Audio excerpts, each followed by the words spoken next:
weeye kaambeyn maanta uma soconno intaa uu sheegay gudoomiye ku-xigeenku waxa weeye kaarka qaadanaysa waa kaarkii muujinayay xuquuqdiina laana qofka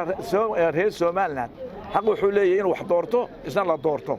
waa kii wax ku dooranayeen horta qaata bahalkaasoo yaanay dee burca tartantaanay dee burca yaanay ka badin burco yaanay ka badin ka barina moojaanay inagu awoodiyeen weyn oo sharcigi jabiye ilaahay ka bariyo ilaahay Muuse inaga badbaadiyo oo dalkeena ka badbaadiyo oo ummadeena ka badbaadiyo oo geeska ka badbaadiyo ilaahay aan barina walaaliyo doorashada madaxweynuhu hadday dhici weydo waxa weeye Soomaaliland isdili meeyay aad naga tagay insha Allah taala isaga tagi doon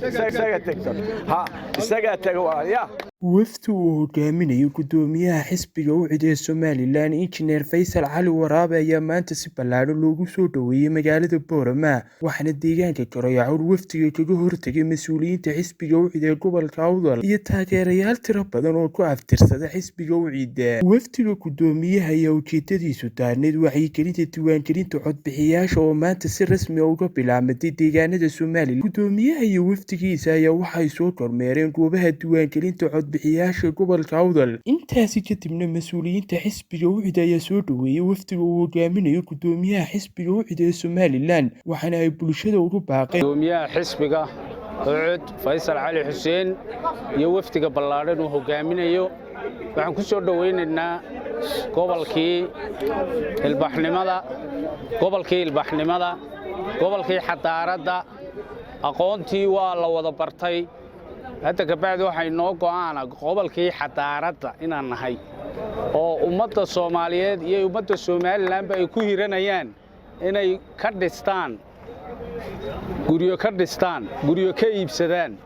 marka gobolkan waa gobolkii xadaaradda maanta waa maalin weyn waxa weeyaan ummaddu inay isdiiwaangelisana muhiim bay u tahay sababtoo ah waxa laga yaabaa inay soo noqon weydo 5 sano kadib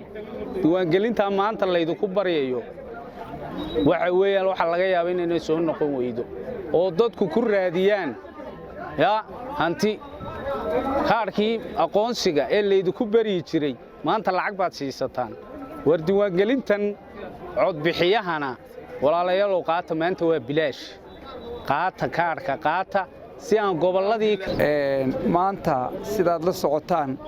waxa waddanka Soomaaliland oo dhan ka wada bilowday diiwaangelinta codbixiyayaasha dadkii aan hore u diiwaan gashanayn dadkii qaan gaadhay dadkii kaararka ku lumeen iyo dadka bedelanaya meelo kale intay ka diiwaan gashanaydeen u soo bedelanaya meelaha ay rabaan inay ka codeeyaan diiwaangelintu maanta ma aha maalin kaambeyn ma aha maalin cid gaari leedahay diiwaangelinta cid gaari ma leh xisbi ma leh urur ma leh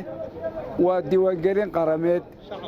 waa meel iyo hogaamiyaha rabtaan inaad doorataan oo codkeena siisaanba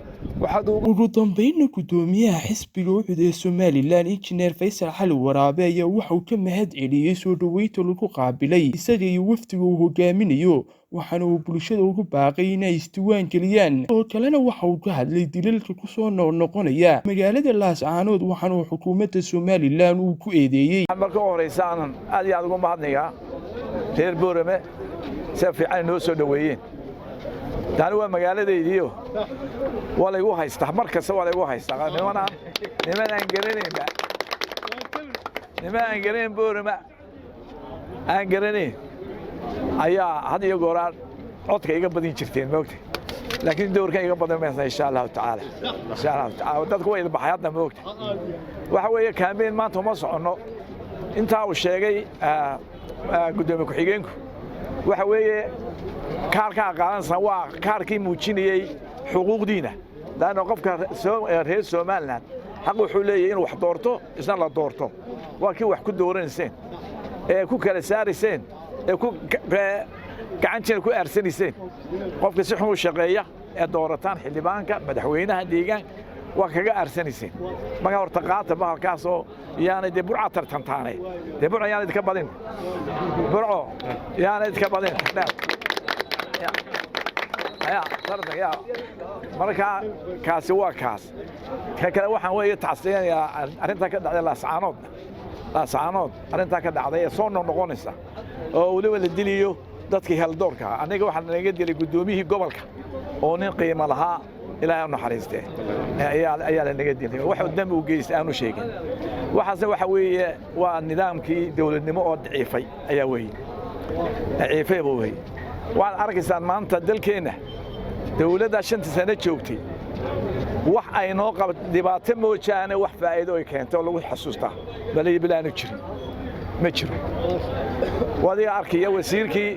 arrimaha guduhu nabadgelyo kama shaqeynayee anaguna la dagaalamaya anaga ururaan furayaa buu yiri barigii urur la furay 2001 labadan korneel hadda doobiya midna urur muu furan midna wuxuu daba galay gaboose oo urur furtay midna Saleebangaal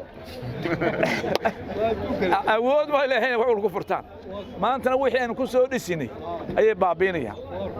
urur ka dhacay oo toos oo Soomaaliya ka dhacaya ma jiro taa ku bishaarayst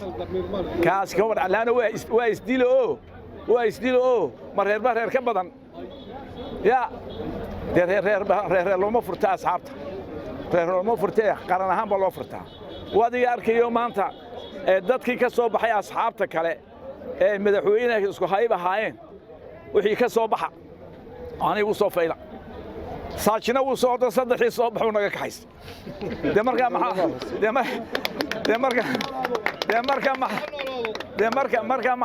marka asxaab lagu furayaa haddana qof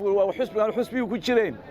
uu teerkiisa uu tagiyo maxaa xusbiga lagu furayaa marka waxaan ku soo tacabnay iyo nabadda ee boorma nabadda ayu Muuse burburinayaa Ilaahay naga qabto subhanahu wa ta'ala